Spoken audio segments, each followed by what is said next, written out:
In today's video, we are going to bring you a recap of a horror and apocalyptic Korean show called Sweet Home.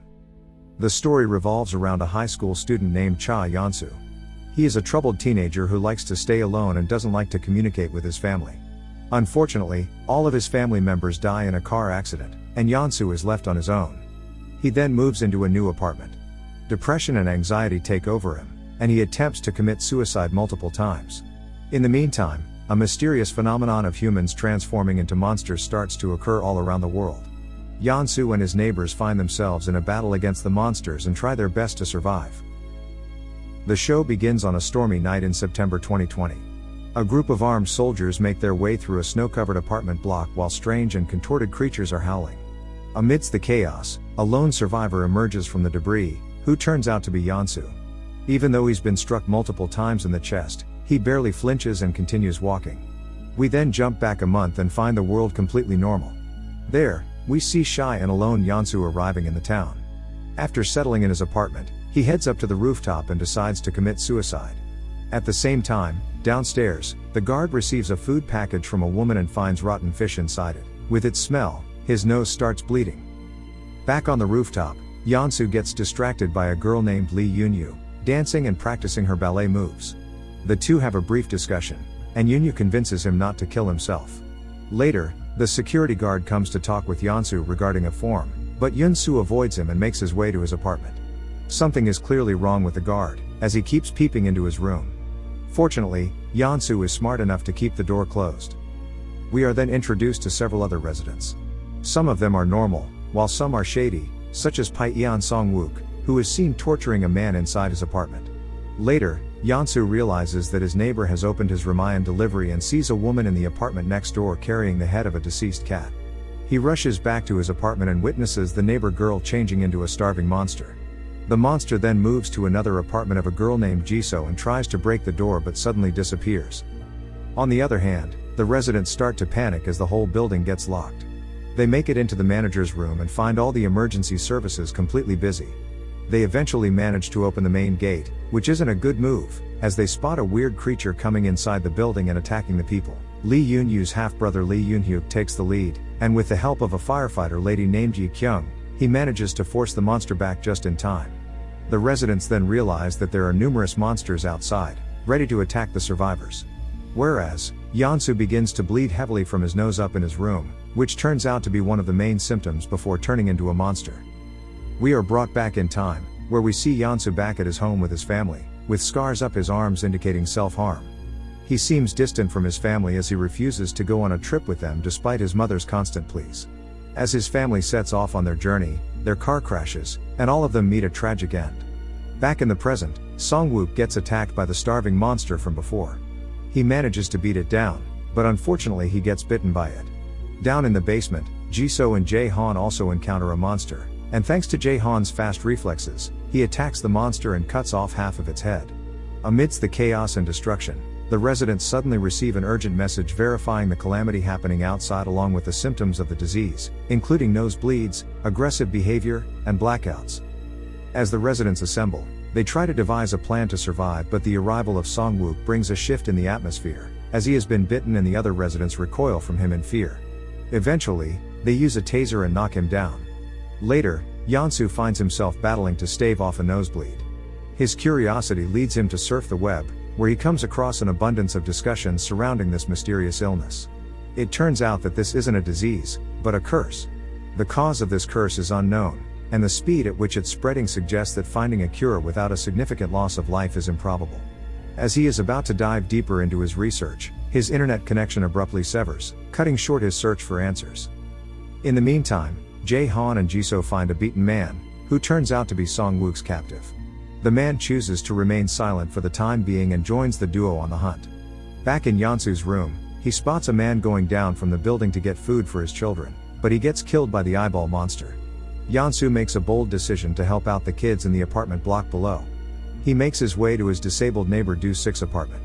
He gets his spear transformed into a weapon by Do-sik and sets out to save the kids, but just as he is about to take them with him, he starts bleeding heavily from the nose again, but this time his eyes turn black and he starts having visions, indicating that he has been infected. We jump back to the day when In-soo's family got into an accident, but this time Yeon-soo is in the car, telling his parents they should die, and in reality he was the reason for their accident. As the shadow version of himself stares back menacingly in a mirror, Yeonsu awakens, but his eyes are still black. Another monster shows up and tries to attack the kids.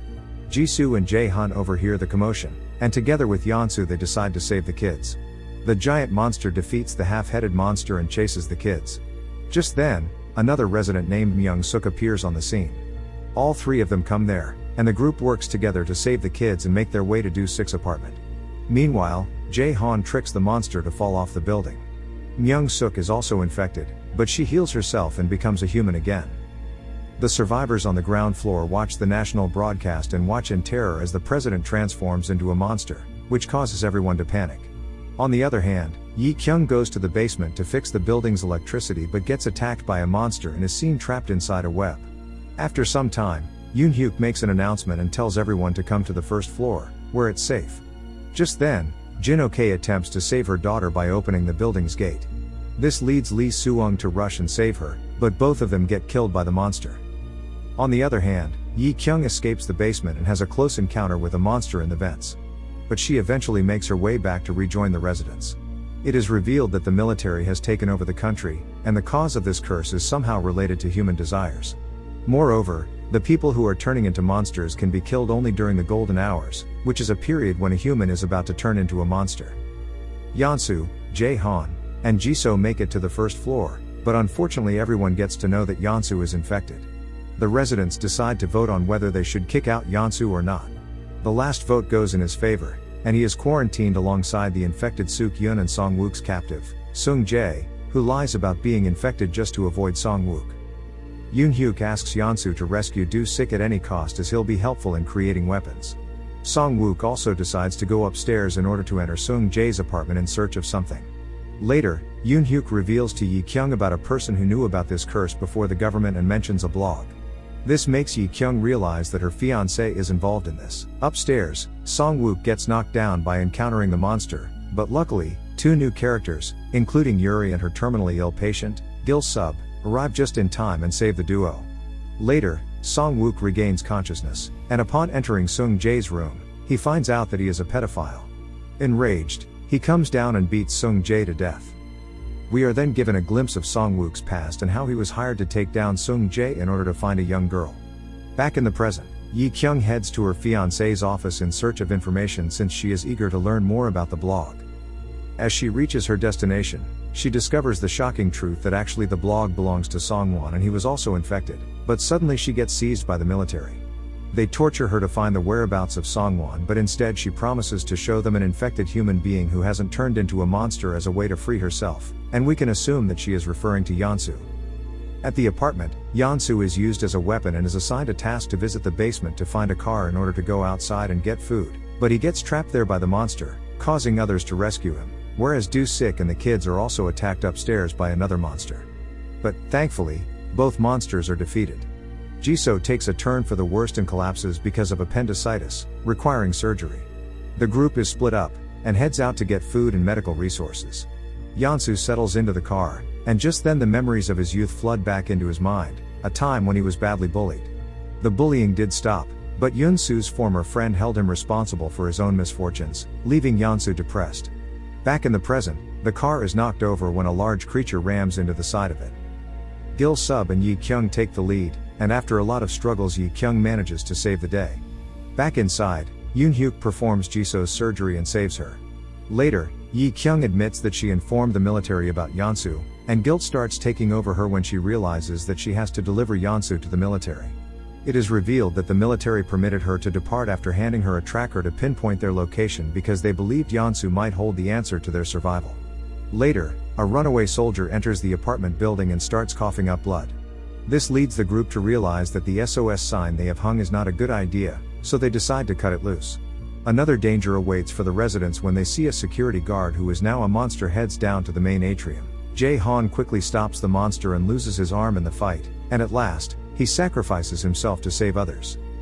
Later, a truck suddenly slams straight into the front doors, unloading a whole stack of men who kill the runaway soldier.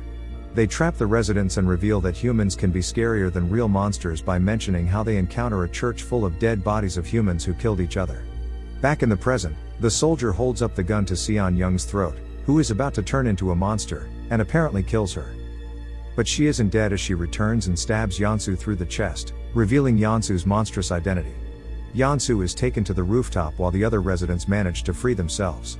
As Young Seop prepares to murder Yeonsu, one of the team members unexpectedly stabs Young Seop and knocks him off the building. He then introduces himself as Yoo Im-young and reveals that Young Seop was also a monster. He strikes the deal with Yeonsu and then a helicopter flies over them, dropping infection leaflets that mention reporting the special infectees to the military. As the duo makes their way down, the residents point their guns at them and suspect Yoo Im-young, but Yoon-soo manages to convince them. Later, it is revealed that Yoo Im-young is also a special infectee and that the monster isn't inside him, but rather he is a monster himself, just like Yeonsu. He further adds that humans and monsters cannot coexist and informs that the military is conducting the Golden Hour operation and is eliminating everyone and everything, thus everyone should stay indoors. Song-wook tries to take Yuri outside after he finds her suffering from an asthma attack, but Yoo Im-young stops him. Yeonsu lets them go, but this causes Yoo Im-young to suddenly start shooting the survivors. This enrages Yeonsu, and he turns into a complete monster and apparently kills Yoo Im-young, but he is quickly calmed down by Do-sik. However, he loses his memory after transforming into a monster. Winter arrives, and so does the military, and soldiers ask everyone to surrender. Yeonsu goes to confront the military, which is actually the first scene of the series. He is shot multiple times but isn't hurt, indicating that he has become very strong. The apartment building starts to collapse as a result of a surviving outlaw causing an explosion, and Yoon-hyuk is presumably killed during the collapse just as his nose starts to bleed. The survivors make it above ground after entering the secret tunnel found by Gil Seop before his death and are transferred to a safety camp. Yi Kyung decides to join the military and advises the survivors to stay alive.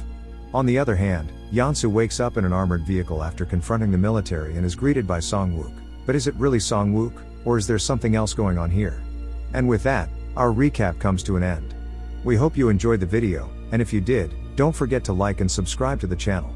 Thanks for watching. See you next time.